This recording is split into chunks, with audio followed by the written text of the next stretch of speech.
Alright, check this out. This is Transformers Universe 2.0 Onslaught with electric lights and sounds included inside of him. This guy came out in the same year that I came out. This is a 17-year-old figure. This thing never, it still has the original straps on. This thing has never been unboxed at all. So this is going to be the first time in 17 years that this guy gets unboxed. And this is such a good mold too. I remember having this guy, but he got sold and all. And now I got him back. Even better than what he was originally with his SWAT shield and all. Electric lights and sounds. Shield attaches to arm, engine, and blaster sounds. Assault vehicle mode, robot mode. There's the stats right there in the corner. And let me read this. If Onslaught enters into direct combat, it's only because something has gone wrong with his battle plan. He prefers to remain on the sidelines of a fight, directing the action and revising his tactics second by second. Nothing gives him joy as much as a well-executed ambush or the swift, organized destruction of an Autobot base. When he must get involved in a fight himself, he does so with cold fury, advancing meticulously across the battlefield with his fire focused on the most dangerous opponent. Every variable in a fight is taken into account in his mind, every possibility assessed, and every contingency planned for. Yeah, it sounds a lot like Onslaught, except this version of Onslaught isn't actually a combiner at all. No, that's all he is. I guess it's alright to just have combiners that don't combine. Maybe you can use the 5mm port to your will or some customs somehow. And then you got, sold separately, Power Glide. Well, I don't have that version of Power Glide. I do have his more rarer version. Let me see if I can get him out. And... oh, he's at the bottom. Come on. He only got a broken arm. He's really good looking, and I want him complete, because he's such a weird looking guy. But, here it is. Yeah, it looks about the same. Matter of fact, even better. I kind of want both of them. This is so cool. It's a shame that he just has, well, one broken arm right there. That is very, very unappealing. Anyways, it's time to unbox this guy. Also, there's the top of the box, and... oh, I didn't even realize that on the bottom. Yeah, those are some other figures you can get. $20 for this thing is insane. Anyways, I'm going to unbox this thing, and I'm probably just going to speed the time up on this, because I'd like to make it as satisfying as possible so the box art and all doesn't get ruined.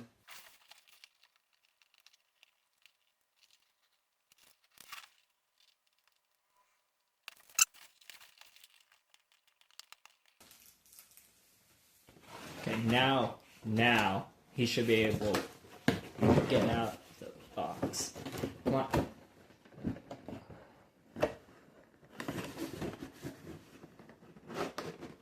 Here he comes. Wow, that's amazing.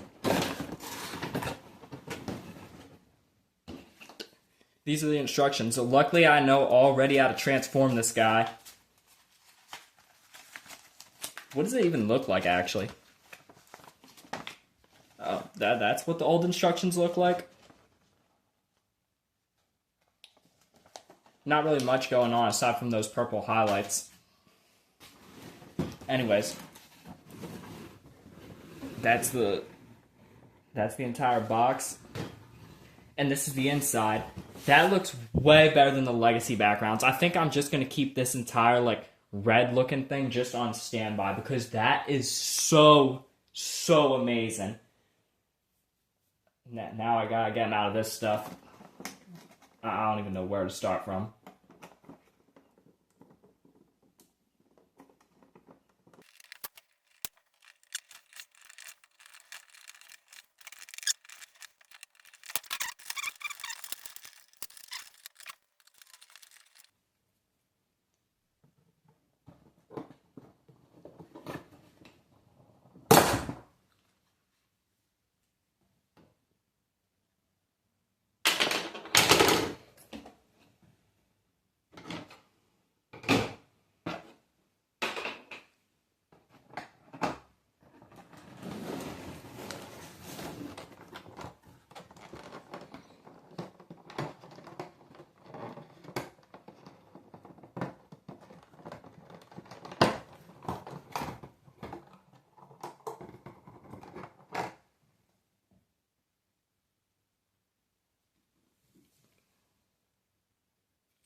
Look at that. That is so cool. That's an awesome accessory.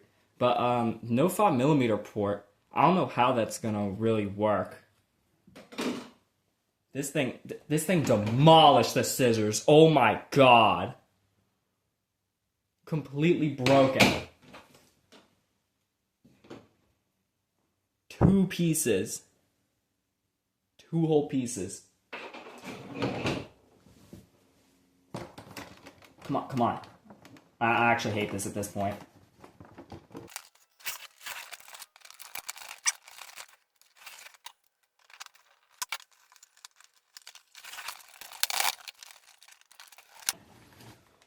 Oh my god. Finally. That's going over there. After all this time, this thing broke the scissors. It damaged my hands. Where is it? This thing.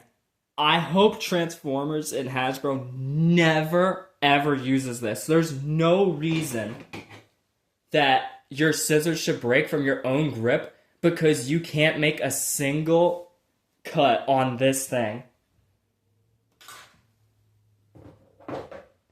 Anyways, as for the actual figure that's so awesome, oh my god. Here he is in his vehicle mode.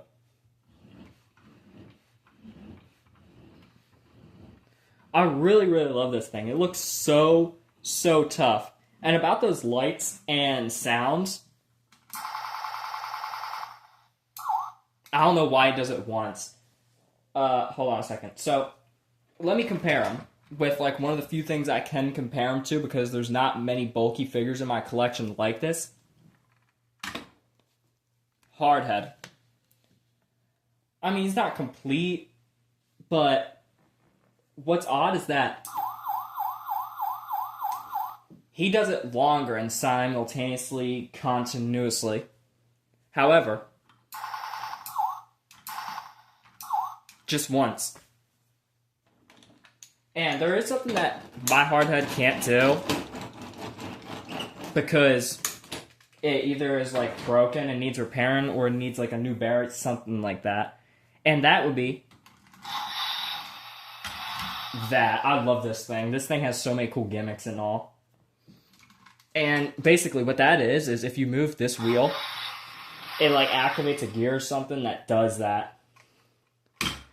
This turn at the top can move like that and move like that.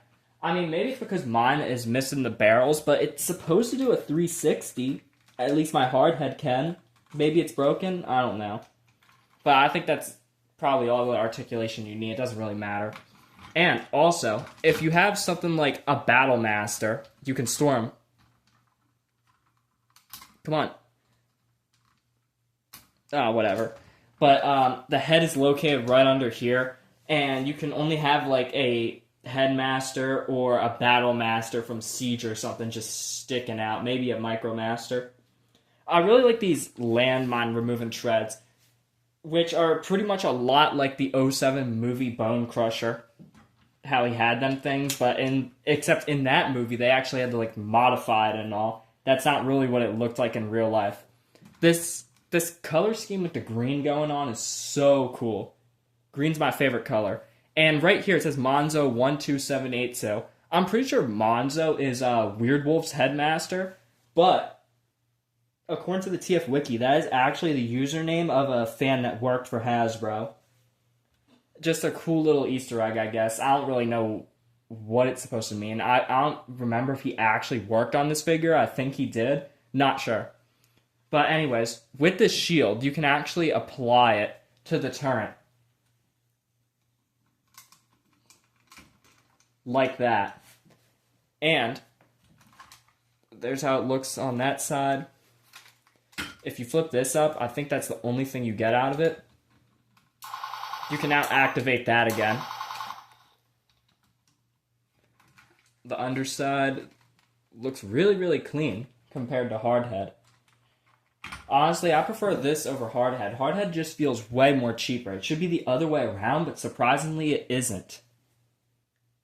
As for transformation with this guy, what you're going to want to do is you're going to want to come to the back, and you're going to want to Flip these out a little. You're going to want to remove this, basically. And you're going to want to flip that panel up and move this flap forward.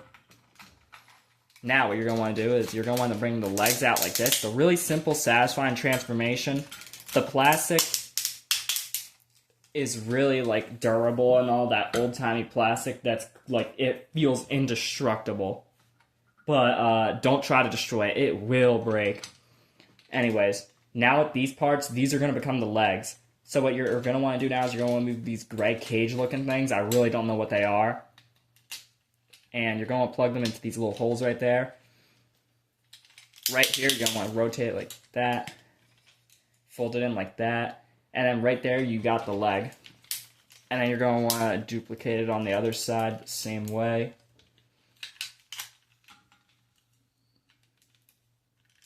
Come on. Got it. Fold it in like that. This one feels way less loose than my hardhead does. That's really, really good. This might be a top 10 figure of the year for me. Anyways, now you're going to want to do that. Oh, finally, there's the Decepticon symbol. We'll see how that looks in total robot mode. Then you're going to want to kind of maneuver these out of the way. These are going to want to... Come on. Bring the hand out like that.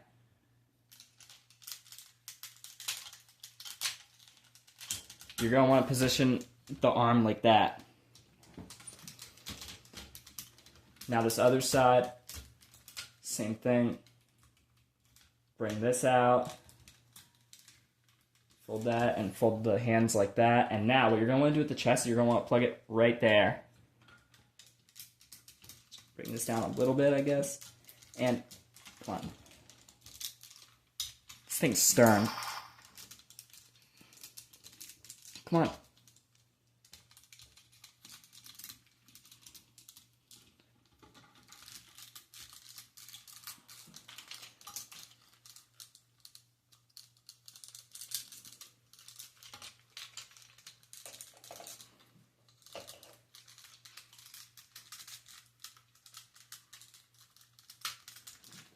And there we go. And now this flap in the back, you can just move it down like that. And there you go. You got him in his beautiful, beautiful robot mode. I was wondering where the Decepticon symbol was, and I'm glad they didn't omit it, because I feel like this would be a figure where they do omit it. And as for gimmicks, he still retains some gimmicks in his robot mode. So when you press this button on his back, his eyes will actually light up. That is an awesome sculpt. And on the side, you're going to see this button. Wait, what? Yeah, it's supposed to flip out like that. That is so satisfying. So now, when you got him like that, you can just have him like shooting, and it is so realistic and so amazing. When we come to the back, there's what he looks like. Really, really love this thing. This is awesome. That head sculpt, though, is where, like, the shoulders and arms and the head are really where all of, like, the paint and stuff shines. That is so cool. Can we get a close-up of that? Look at that.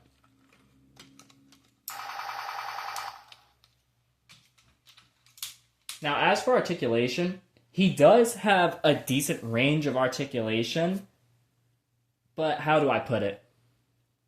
The articulation is good, but it's the type of articulation that you would see on a character like this that's bulky. So, I mean, he can do that. Kind of a butterfly joint, if you could make it, just like an itty-bitty butterfly joint. Same on the other arm. A mushroom swivel right there. I think it's a mushroom swivel, I don't know. And this thing can go like that, as you saw for transformation. Rotating wrist. And they can go out this much. The head can do a full 360, but it can only do a 360. It can't look down or up. Now, as for the bottom half of this guy, legs can go out like that. Knee bend like that. That's That's crazy. I actually don't even know if I tested the knee bend that crazily out on hardhead. There's like this mushroomish swivel. Do a full 360 with that. It has like a permanent ankle tilt at the bottom. The feet move like that, but it has like a permanent ankle tilt, so you can kind of like a core class figure, how they don't have enough budget to actually make an ankle tilt, so they just make a solid plastic mold of an ankle tilt, like core class Optimus. And I don't know what's up with this, but he has feet articulation. One singular ginormous toe does that. It's not supposed to look like that if I'm right. I guess if you want, but like, if he has toe articulation, I don't know. These things can still come out if you ever wanted to, or you wanted to make him have that look, I guess. Overall, this is such an amazing figure.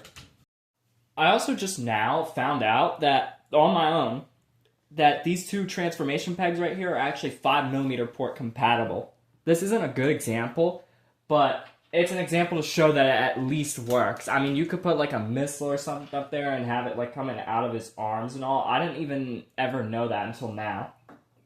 As for the shield, what you're going to want to do is you're going to want to lift his arm up, and you're going to go inside of his arm, and you're going to want to push this out. Have it like that. So now you're going to want to align this slit right here and that like this. Come on. Come on. Got it. Just like how it appears on that image on the TF Wiki, which is so cool. And now you can put him in the toughest poses. Now to get him into a SWAT vehicle mode, what you're going to want to do is you're going to want to take his shield off and ditch it. And then you're going to want to fold up his machine gun or cannon. And you're going to want to fold down that tab that helps hold the shield. And now what you're going to want to do is you're going to want to rotate the wrists. And don't rotate them the wrong way, because you might just get them stuck in there like I once did, and it took me forever to get out, longer than days. Now you're going to want to fold them in like that. Don't worry, there's nothing wrong. You're not doing anything wrong if you do exactly what I'm doing. Now you're going to want to pull out his chest. You're going to want to fold it up like that. And now you're going to want to rotate these arms like this. And you're going to want to fold these pieces in.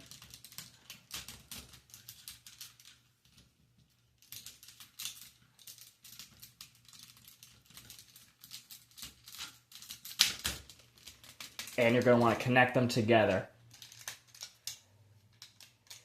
If they separate apart or feel too hard, it's because you're doing it wrong. They're supposed to go in there rough but snugly and smoothly. Then you're going to want to fold this panel down. Next, what you're going to want to do is you're going to want to bring these legs. You're going to want to open them. You're going to want to remove these cages. You're going to want to put the wheel there and put the cage pieces back. And there's the side of the SWAT vehicle. Do the same for the other side. Remove that. Bring this tire out again.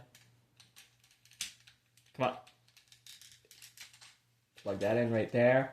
And now what you're going to want to do is just very simple. You want to do exactly this. And you're going to see this thing right here hanging on the shoulder. You're going to want to plug this right into that. And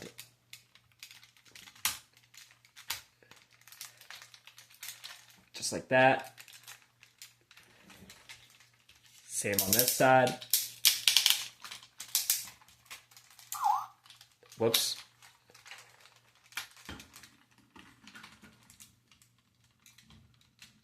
Come on. Got it. Or, well, yeah, sometimes it might just stick out like that. And now what you're going to want to do with the back panel, you're going to want to fold it.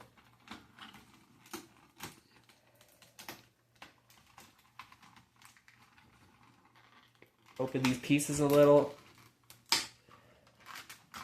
And it will fit in there very smooth and snugly. And there he is, back in his vehicle mode. This was just such an awesome figure. It was still worth opening it, despite it, well, literally onslaughting the scissors. It was still just such a wonderful figure. I love it, and I'm going to completely cherish it. And that's all for this guy. Good night.